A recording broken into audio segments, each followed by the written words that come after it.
Have you ever wondered if you're just completely missing the signs? Well, today, we're going to try and decode some of that unspoken language of attraction. We're diving into a really fascinating psychological explainer that breaks down the super subtle cues that can reveal how someone truly feels. Get ready because you might start seeing your interactions in a totally new way. So let's just get right into it with a big question. Are you misreading the signals? I mean, it's a pretty universal feeling, right? We've all been there, trying to figure out what's really going on under the surface of a conversation. This whole breakdown comes from a viral explainer that points out 5 key behavioral shifts that a lot of people just don't catch. And we're not talking about big, obvious gestures here. These are subtle, almost subconscious signals. And you're definitely going to want to stick around for the last one. It's described as a total game changer that can completely redefine a connection. All right, first up, let's talk about the most primal way we communicate. Physical cues. I mean, long before anyone says a word, our bodies are already talking. And this is often the very first and maybe the most honest hint that there might be some attraction there. So the first signal you want to look for is any kind of subtle touch. Now, this is often driven by something scientists actually call skin hunger, which is basically our body's deep-seated biological craving for human contact. It's this powerful subconscious thing that can tell you a whole lot about how someone is feeling. And again, we're not talking about anything obvious here. Think about those tiny, blink-and-you'll-miss-it moments. A light hand on your arm when you both laugh at something, a quick adjustment to your collar, or maybe a brush of the shoulders that just lingers for a split second longer than it needs to. Those little moments can speak volumes. But here's where it gets really interesting. That little touch, it's often a test. It's a subconscious way for her to see how you react. Do you get tense and pull back, or do you stay relaxed and comfortable with it? How you respond tells her everything she needs to know about your own comfort level and maybe even your interest. So that was our first signal. Now the second one builds on that. It's about other little shifts in body language.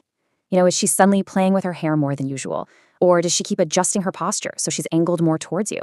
These are those unconscious tells that signal she's getting more comfortable and wants to close that distance between you. The source material puts it beautifully. It says, attraction is like a dance, a kind of rhythm that builds between two people. And the key isn't to force it or to try and lead, it's to feel the energy, maybe mirror her movements a little, and just let that connection build on its own. When you get in sync, the whole thing just feels effortless. Okay, so we've covered the physical stuff. Now let's move into something a bit more complex, the emotional connection. The source makes it pretty clear that real attraction isn't just about chemistry. It's about feeling emotionally safe and like someone actually gets you.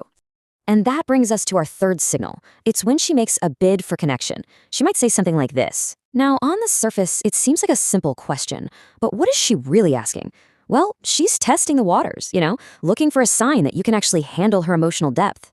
And your answer here is, well, it's critical. A quick dismissive, no, you're fine, just shuts the whole conversation down. But a response that actually validates what she's feeling, that changes everything. It shows you're not just listening to the words, you're actually hearing her. And that's how you start building a real bridge.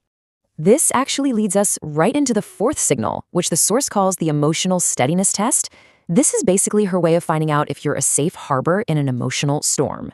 She might share something she's vulnerable about, or even start a tiny disagreement, all just to see if you can stay calm and centered.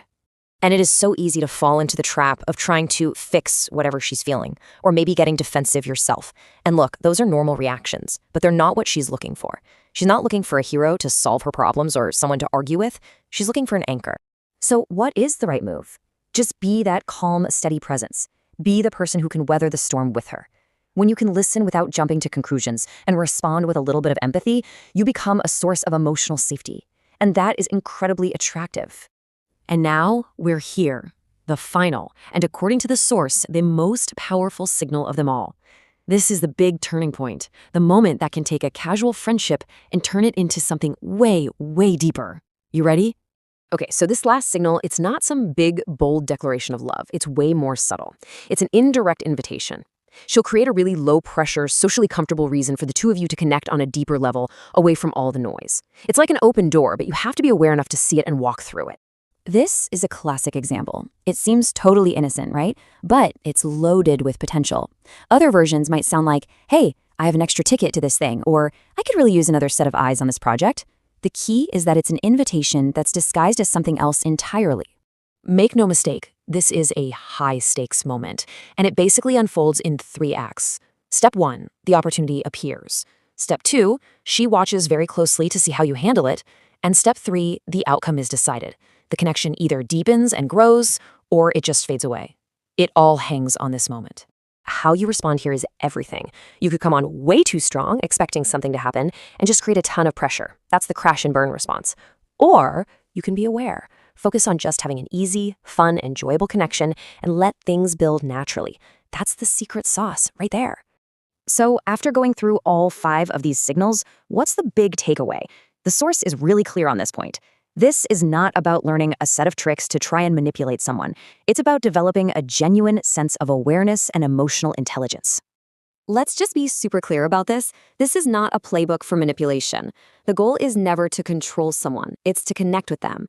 It's all about building your emotional intelligence so you can see beyond the surface and start to understand that unspoken language of the heart.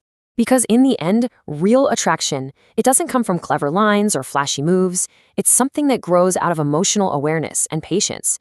It comes from creating a space where someone feels safe and where both of you can just feel comfortable enough to be yourselves. That's where the real magic happens. So I'll leave you with this final thought. In a world that's so full of mixed signals and confusion, maybe the most attractive quality anyone can have is just the ability to genuinely see and understand another person. What do you think? Thanks for tuning in.